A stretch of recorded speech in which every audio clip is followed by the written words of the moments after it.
Assalamualaikum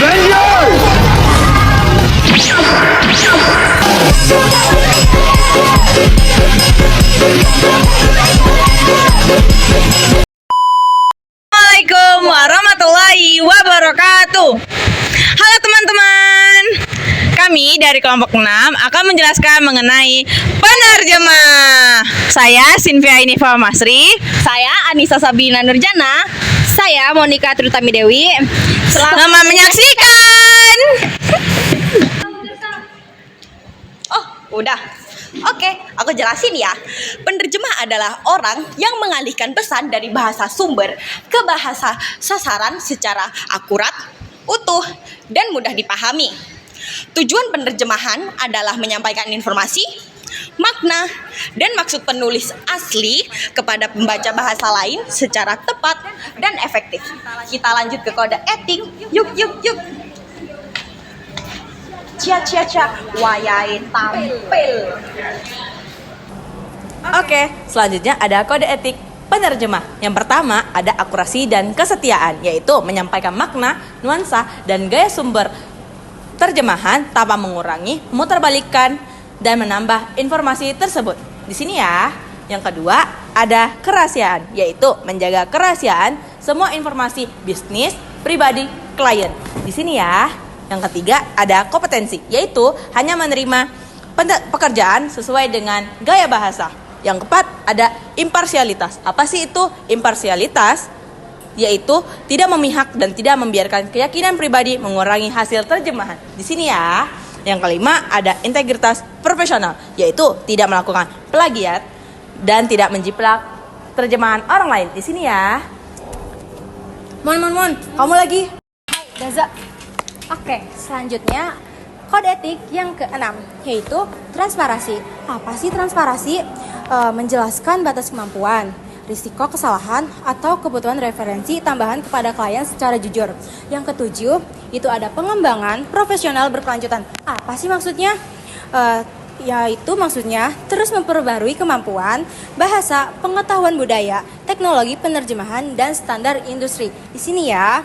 Dan yang kedelapan, itu ada tanggung jawab terhadap klien dan publik. Apa sih maksudnya? Maksudnya memberikan layanan tepat waktu, berkualitas, dan tidak merugikan pihak manapun. Di sini ya. Dan yang kesembilan, itu ada menghormati hak cipta. Maksudnya tidak membagikan, mempublikasikan, atau menggunakan materi kepada klien tanpa izin. Di sini ya. Dan yang terakhir ke-10 itu ada kolaborasi dan profesionalisme.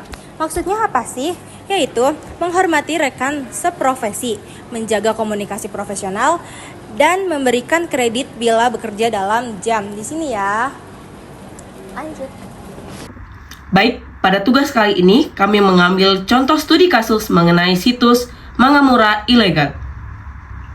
Mangamura muncul pada tahun 2016 sebagai situs manga ilegal raksasa yang merugikan penerbit Jepang miliaran yen. Setelah penyelidikan panjang, situs ditutup pada tahun 2018 dan pengelolanya Romi Hoshino dipenjara serta didenda besar. Meski Mangamura runtuh, situs serupa terus bermunculan. Pada tahun 2025, kasus penerjemah ilegal tunggal yang membocorkan manga sebelum rilis resmi menegaskan bahwa bukan hanya pemilik situs, tetapi juga penerjemah ilegal dapat dipidana.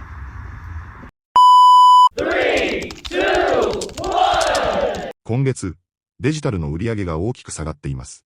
また漫画村かよ。チャプターが出るたびに、数分後にはもう載ってるんだよ。誰が裏にいるんだ。はっきりしない。サーバーが点々としてるんだ。国をまたいで動いてる可能性もある。新しいドロップだ。誰が取る？ 1から20ページは俺がやる。他のところ、分けてね。俺ら、法律に追われるの、怖くないの？多重 VPN 使ってて、サーバーも分散だし、俺らの仕事は翻訳だけなんだから、平気だろ。でも、これは原作者に損害を与えてるんだ。漫画村は大手出版社の売り上げを直撃した。俺たちは、津の省庁から同時に圧力を受けている。奴らは海外のサーバーを使ってる。フィリピンにつながる痕跡がある。特定の時間帯にデータ変更をよくコミットしているやつを探せ。必ずどこかで油断している。不審なログインパターンが一つある。IP は変わっているが、活動のタイムゾーンは一貫している。ようやく手がかりをつかんだ。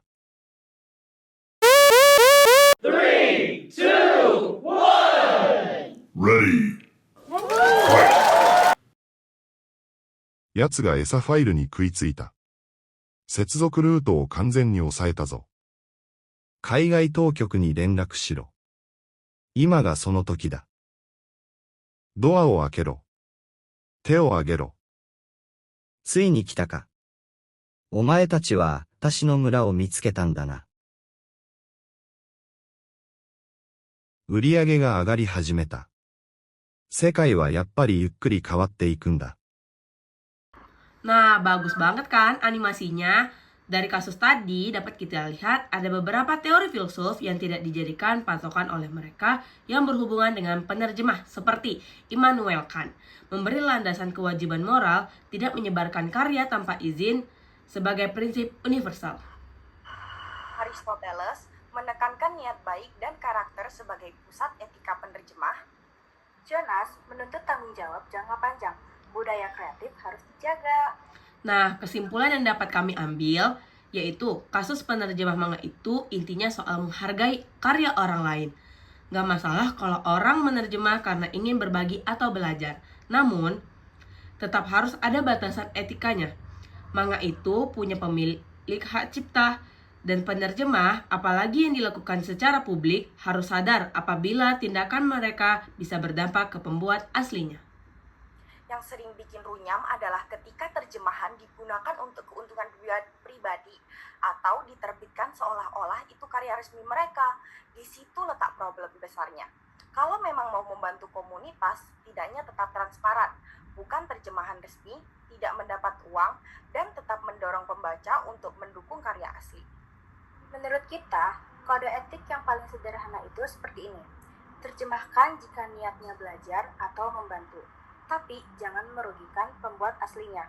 Simpel itu, kalau sudah mulai ambil untung, klaim karya, atau menyebarkan tanpa izin, tentunya menjatuhkan, tidak etis.